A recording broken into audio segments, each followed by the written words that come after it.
بسم اللہ الرحمن الرحیم۔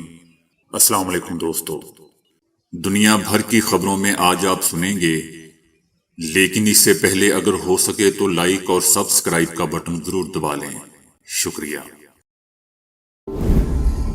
اسرائیلی وزیر اعظم نیتن یاہو نے حزب اللہ کے سربراہ کو مارنے کی دھمکی دے دی ہے۔ نیتن یاہو نے لبنان پر وحشیانہ بمباری جاری رکھنے کے عزم کا اظہار کرتے ہوئے حزب اللہ کے سربراہ حسن نصر اللہ کو دھمکی دی ہے کہ ہر کوئی ہمارے نشانے پر ہے۔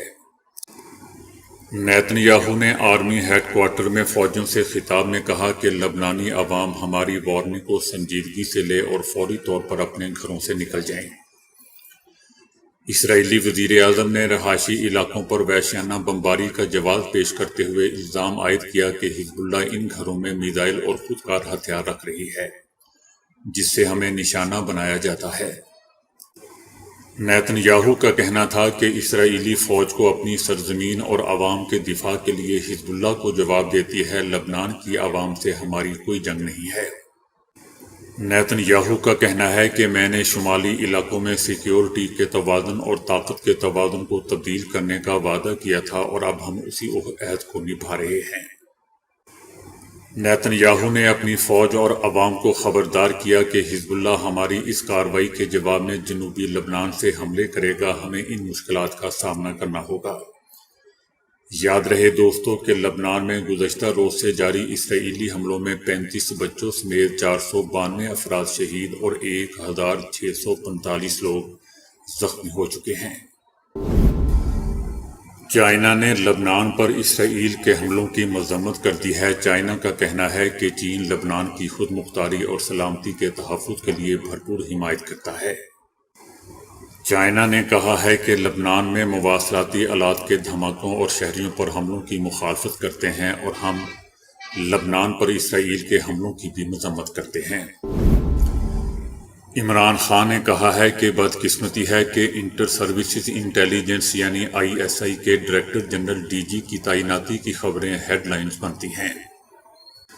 عمران خان کا کہنا تھا کہ دنیا میں کہیں بھی فوجی افسر کی تعیناتی پر خبریں نہیں شائع ہوتی، یہ صرف ہمارے ہی ملک میں ہوتا ہے، حالانکہ ان کا سیاست میں کوئی کردار نہیں ہوتا۔ دوستو یاد رہے کہ گزشتہ روز لیفٹیننٹ جنرل محمد عاصم ملک کو ISI کا ڈائریکٹر جنرل تعینات کر دیا گیا تھا۔ وہ 30 ستمبر کو اپنی نئی ذمہ داری سنبھالیں گے۔ عمران خان کا کہنا تھا کہ پاکستان مکمل طور پر پولیس اسٹیٹ بن چکا ہے، یہ وہ مارشاء ہے جو ضیاء اور جنرل مشرف کے مارشاء سے بھی کہیں سخت ہے۔ عمران خان کا کہنا تھا کہ جنرل مشرف کے دور میں بڑے بڑے جلسے کیے، لیکن کبھی ہمارے ساتھ ایسا نہیں ہوا۔ سپریم کورٹ کے مخصوص نشستوں سے متعلق فیصلے سے متعلق بات کرتے ہوئے عمران خان کا کہنا تھا کہ اس فیصلے سے سب واضح ہو چکا ہے کہ چیف الیکشن کمشنر جانبدار امپائر ہی نہیں بلکہ ان کی ٹیم کا اوپنر بلے باز بھی ہے۔ ان کی تمام حرکات مفادات کا ٹکراؤ ہے، یہ چاہتے ہیں کہ انہیں 2/3 اکثریت مل جائے اور امپائروں کو توسیع ملے۔ عمران خان کا کہنا تھا کہ ہماری 9 مئی اور 8 فروری کی درخواستیں چیف جسٹس قاضی فائد عیسیٰ نے نہیں سنی، ہر حربے کے ذریعے ہماری نشستوں کو کم کیا جا رہا ہے، ہماری کوئی بھی پٹیشن نہیں سنی جا رہی، سب کچھ بے نقاب ہو چکا ہے، تھرڈ امپائر ان کی پشت پر ہے، اس کو بھی توسیع دی جانا ہے، یہ ایک پورا کا پورا گروپ بنا ہوا ہے۔ عمران خان کا کہنا تھا کہ الیکشن سے PTI کو باہر رکھنا اور پارٹی کو اڑا دینا ان کی کوششیں تھی، اب سب بے نقاب ہو چکا ہے، سارے پردے ہٹ چکے ہیں۔ محسن نقوی ایک یونین کونسل کا الیکشن نہیں لڑ سکتا، لیکن یہ ملک کا کرتا دھرتا بنا ہوا ہے۔ محسن نقوی نے ساری زندگی فراڈ کے علاوہ کچھ نہیں کیا۔ عمران خان کا کہنا تھا کہ زبردست ججز راستے پہ آئے مگر ان کو ہٹا دیا گیا۔ ان کا کہنا تھا کہ پریکٹس اینڈ پروسیجر ایکٹ خود چیف جسٹس قاضی فائد عیسیٰ نے بنوایا اور پھر اسے تبدیل کر دیا گیا۔ ڈاکٹر خالد قدومی کا کہنا ہے کہ غزہ میں حماس کے سربراہ یحییٰ السنوار زندہ اور خیریت سے ہے۔ دوستو یاد رہے کہ اسرائیل کے ملٹری انٹیلیجنس کی جانب سے غزہ میں فضائی حملے کے دوران یحییٰ السنوار کی شہادت کا دعویٰ کیا گیا تھا۔ ڈاکٹر خالد قدومی کا کہنا ہے کہ غزہ میں حماس کی سیاسی اور عسکری قیادت پوری طرح رابطے میں ہے۔ ان کا کہنا تھا کہ یحییٰ السوار غزہ میں اسرائیل کے خلاف مزاحمت کی قیادت کر رہے ہیں۔ ان سے رابطہ منقطع ہونے کا اسرائیلی پروپیگنڈا جھوٹا ہے۔ ڈاکٹر خالد قدومی کا کہنا ہے کہ حسب معمول اسرائیل جھوٹی خبریں پھیلا کر فلسطینی عوام کے حوصلے توڑنا چاہتا ہے۔ اسرائیل ثابت قدم عظیم فلسطینی عوام کے حوصلوں کو کبھی شکست نہیں دے سکے گا۔ اسرائیل کے ملٹری انٹیلیجنس کی جانب سے غزہ میں فضائی حملے کے دوران یحییٰ سوار کی شہادت کا دوستو دعویٰ کیا گیا تھا۔ یورپی یونین نے کہا ہے کہ لبنان اور صہیونی رجیم تقریباً ایک مکمل جنگ میں داخل ہو چکی ہے۔ یہ صورتحال انتہائی خطرناک اور پریشان کن ہے۔ لبنان پر صہیونی حملوں کے نتیجے میں نہتے شہریوں کے جانی نقصان کا ذکر کرتے ہوئے یورپی یونین کا کہنا ہے کہ اگر یہ صورتحال جنگ نہیں تو پھر اور کیا ہے۔ خطے میں جنگ کے پھیلاؤ کے حوالے سے یورپ کی تشویش اور حقیقت بن چکی ہے، لیکن کشیدگی میں کمی کے لیے کوششیں کی جا رہی ہیں۔ ایرانی صدر ڈاکٹر مسعود نے کہا ہے کہ جب میں صدارتی انتخابات کا امیدوار بنا تو وحدت اور یکجہتی میرا سلوگن تھا، کیونکہ پہلے ملک کے اندر جو اختلافات ہیں انہیں دور کرنا ضروری ہوتا ہے۔ ان کا کہنا تھا کہ ایران سبھی ایرانیوں کا ہے، کہا کہ وہ کسی ایک دھڑے اور دستے سے وابستہ نہیں ہے، اس لیے عوام نے ان کا استقبال کیا اور انہیں ووٹ دیا۔ ان کا کہنا تھا کہ بین الاقوامی روابط میں ہماری ترجیح ہمارے پڑوسی ہیں۔ ہمارا نظریہ ہے کہ ہمیں اپنی حدود، سرحدوں اور سلامتی کے تحفظ کے ساتھ ایک دوسرے سے افہام و تفہیم سے کام لینا چاہیے اور ایسے اقدام سے پرہیز کرنا چاہیے جو ہم میں سے کسی کی بھی اندرونی سلامتی کو نقصان پہنچا سکتی ہو۔ ان کا کہنا تھا کہ ہم دنیا کے ساتھ روابط رکھیں گے، دنیا کے ساتھ صحت مند اور برابری کی بنیاد پر تعلقات رکھتے ہیں، اور ہمارا نظریہ ہے کہ دنیا میں جنگ اور خون ریزی کی جگہ صلح اور سلامتی کو لینا چاہیے اور انسان انسان کو نہ ماریں۔ ایرانی صدر ڈاکٹر مسعود کا مزید کہنا تھا کہ ایران کئی ہزار سالہ تمدن کا ملک ہے، کہا کہ دنیا کے ذرائع ابلاغ ایران کی جو تصویر پیش کرتے ہیں ہم وہ نہیں ہیں، اور پوری دنیا کے ساتھ امن اور سلامتی کے ساتھ رہنے کے لیے تیار ہیں، اور ہم بد امنی نہیں چاہتے۔ ڈاکٹر مسعود کا کہنا تھا کہ میں امریکہ میں اس لیے آیا ہوں کہ یہاں کے دنیا کے کانوں تک اپنا پیغام پہنچا سکوں۔ یہ ہمارا قلبی یقین ہے اور ہم اس کوشش میں ہیں کہ جہاں تک ممکن ہو اندرونی اور بیرونی ہم آہنگی سے کام ہوں۔ یورپی ممالک اور روس کے تعلقات کے تناظر میں فرانسیسی صدر میکرون کے الفاظ شہ سرخیوں میں بڑے پیمانے پر میڈیا میں آ رہے ہیں۔ فرانس کے صدر نے ایک نئے عالمی نظام کی تشکیل کی ضرورت کا ذکر کرتے ہوئے تاکید کی ہے کہ یورپ کو اس براعظم میں امن و امان، استحکام کے قیام اور اسے جاری رکھنے کی خاطر روس کے ساتھ اپنے موجودہ تعلقات پر نظر ثانی کرنی چاہیے۔ میکرون کا کہنا تھا کہ یہ ضروری ہے کہ یورپ کی جغرافیائی حقیقت کو فراموش نہ کیا جائے، اور کہا کہ ہمیں یورپ میں امن کے بارے میں نئے انداز میں سوچنا چاہیے۔ فرانسیسی صدر کا کہنا تھا کہ موجودہ عالمی نظام کیونکہ دوسری جنگ عظیم کے خاتمے کے بعد کے سالوں میں تشکیل دیا گیا تھا، اب نئے چیلنجوں کا جواب دینے کی ضروری صلاحیت سے عاری ہے۔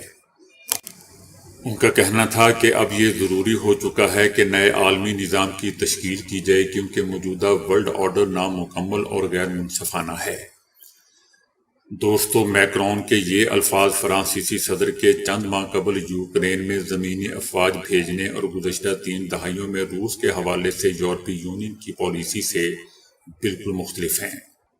گزشتہ مارچ میں ایک انٹرویو میں فرانسیسی صدر نے اعلان کیا تھا کہ روسی افواج کا مقابلہ کرنے کے لیے زمینی آپریشن انجام دیا جائے، جبکہ فروری کے آخر میں میکرون نے دعویٰ کیا تھا کہ فرانس روس کو یوکرین میں جنگ جیتنے سے روکنے کے لیے ہر ممکن کوشش کرے گا۔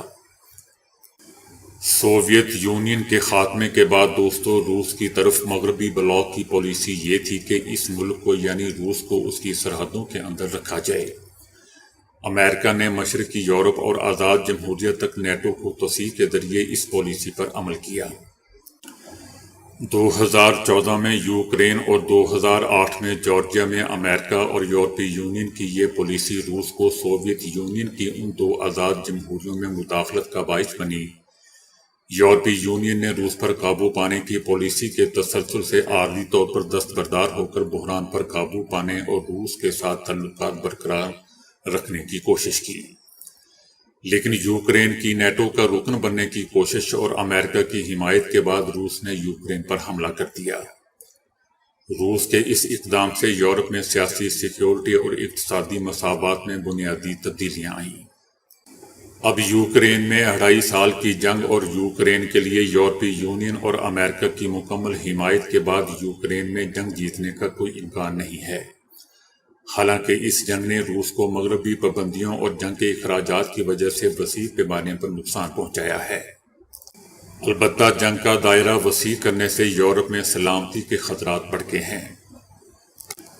زیادہ تر یورپی ممالک خصوصاً جرمنی اور فرانس کی جانب سے یوکرین کے پاس طویل فاصلے تک مار کرنے والے میزائلوں کو روسی سرزمین میں استعمال کرنے کی مخالفت کی۔ دوستو، ایک وجہ یہی خدشات ہیں کہ اس وجہ سے یورپ میں امن کی سرگوشیاں بڑھی ہیں، اور آنے والے ہفتوں میں ہم امن کی عملی کوششوں کا مشاہدہ کریں گے۔ حقیقت یہ ہے کہ یوکرین میں 2.5 سال کی جنگ کے بعد میکرون کا روسی صدر پوٹن کے ساتھ کسی بھی معاملے پر بات چیت کے لیے تیار ہونا گزشتہ 2.5 سالوں میں یورپی یونین کی کسی بڑی حکومت کی طرف سے روس کو دیا گیا سب سے مضبوط اور بڑا اشارہ ہے۔ امریکہ نے لبنان میں موجود اپنے شہریوں کو فوری طور پر وہاں سے نکلنے کی ہدایت کر دی ہے۔ امریکہ کا کہنا ہے کہ لبنان میں موجود امریکی شہریوں کو وہاں سے چلے جانا چاہیے، جبکہ ابھی پروازیں دستیاب ہیں۔ امریکہ کا کہنا ہے کہ ہم امریکیوں کی بحفاظت لبنان سے نکلنے کو یقینی بنانے کے لیے ہر ممکن کوشش کر رہے ہیں، کمرشل پروازوں سمیت ہر ممکن سہولیات فراہم کریں گے۔ یاد رہے دوستو کہ اسرائیل گزشتہ روز سے لبنان پر مسلسل بمباری کر رہا ہے، جس میں شہید ہونے والوں کی تعداد 600 کے قریب ہو چکی ہے، جبکہ 1600 سے زائد زخمی ہیں۔ برطانیہ سمیت دیگر مغربی ممالک نے بھی اسرائیل کے ممکنہ فضائی حملوں اور جواب میں حزب اللہ کے راکٹس حملوں کے پیش نظر اپنے شہریوں کو لبنان سے نکل جانے کی ہدایت کی ہے۔ صدارتی انتخاب میں پانسا پلٹ دینے والی 3 ریاستوں کے سروے میں ریپبلکن پارٹی کے امیدوار ٹرمپ کو حکمران جماعت ڈیموکریٹ کی امیدوار کملا ہیرس پر سبقت حاصل ہے۔ امریکی صدارتی الیکشن 5 نومبر کو ہوں گے، لیکن اس سے پہلے ہونے والے سروے میں ووٹرز کا ملا جلا رجحان سامنے آ رہا ہے، جس میں اب تک کملا ہیرس کو فیورٹ قرار دیا جا رہا ہے۔ تاہم نیو یارک ٹائمز کے 3 اہم میدان جنگ جو پانسا پلٹ سکتے ہیں میں کیے گئے نئے سروے میں سابق صدر ٹرمپ کے لیے خوشخبری ہے۔ نیو یارک ٹائمز کے اس سروے میں ایریزونا میں 713، جارجیا میں 682 اور شمالی کیرولینا میں 682 ووٹرز نے حصہ لیا، اور ہر ریاست میں 4 سے 5% پوائنٹس کے درمیان دوستوں غلطی کا مارجن ہوتا ہے۔ سروے کے مطابق ان ریاستوں میں صدر ٹرمپ کا پلڑا حیران کن طور پر بھاری تھا۔ اگر آہستگی سے ٹھہر ٹھہر کر جواب دیں گے تو آپ کو بے ایمان، جھوٹا اور ناقابل بھروسہ سمجھا جائے گا۔ برطانیہ میں کی گئی ایک دلچسپ تحقیق سے انکشاف ہوا ہے کہ جو لوگ کسی بھی سوال کا فوری اور بلا جھجک جواب دیتے ہیں، اکثر اوقات انہیں سچا سمجھا جاتا ہے اور ان کی بات بھی درست قرار دی جاتی ہے۔ اس کے برعکس وہ لوگ جو کسی بھی سوال کا جواب دینے سے پہلے کچھ دیر سوچتے ہیں اور آہستگی سے ٹھہر ٹھہر کر جواب دیتے ہیں، انہیں ناقابل بھروسہ، بے ایمان اور جھوٹا سمجھا جاتا ہے۔ یہ نتیجہ جیمز کک یونیورسٹی برطانیہ کے ڈاکٹر زیانو نے برطانیہ، امریکہ اور فرانس میں 7565 رضاکاروں پر 14 مختلف نفسیاتی تجربات کے بعد عکس کیا ہے۔ ایسے ہر تجربے میں پہلے ایک ویڈیو دکھائی گئی جس میں کسی شخص کو سوال کرتے اور دوسرے کو جواب دیتے دکھایا گیا تھا۔ جواب دینے والے نے تیزی سے اور ٹھہر ٹھہر کر دونوں انداز میں سوال کا جواب دیا۔ ہر ویڈیو کے بعد رضاکاروں سے مختلف سوالات کیے گئے۔ ان تمام تجربات کا مقصد سوال کرنے والے کے اعتماد اور جواب دینے والے کی پھرتی کے درمیان تعلق معلوم کرنا تھا۔ رضاکاروں کی بڑی اکثریت نے تیزی سے جواب دینے والوں کو قابل بھروسہ اور دیانتدار قرار دیا، اگرچہ ملازمت کی انٹرویو میں کسی امیدوار کے فوری جوابات ظاہر کرتے ہیں کہ وہ متعلقہ موضوع یا موضوعات پر زیادہ مہارت رکھتا ہے۔ لیکن دوستو، ضروری نہیں کہ ہر معاملے میں تیزی سے جواب دینے والا ہی سچا یا درست ہو۔ بعض مرتبہ کسی سوال کا درست یا نپا تلا جواب دینے کے لیے خاصی سوچ بچار کی ضرورت ہوتی ہے۔ اس دوران یادداشت میں معلومات کو ترتیب دینے سے لے کر موزوں ترین الفاظ کا جامع پہنانے تک جواب دینے والے کو خاصی محنت کرنا پڑتی ہے۔ سماجی نقطۂ نگاہ سے اس تحقیق کا مطلب یہ ہے کہ اکثر لوگوں کو اس بات سے غرض نہیں ہوتی کہ جواب دینے والے کی بات صحیح ہے یا غلط، بلکہ جواب دیے جانے کی رفتار کو بنیاد بناتے ہوئے رائے قائم کر لی جاتی ہے، اگرچہ یہ انداز فکر خاصی حد تک غلط ہے۔ لیکن بہرحال یہ انسانی فطرت سے متعلق ایک حقیقت بھی ہے جسے نظر انداز نہیں کیا جا سکتا۔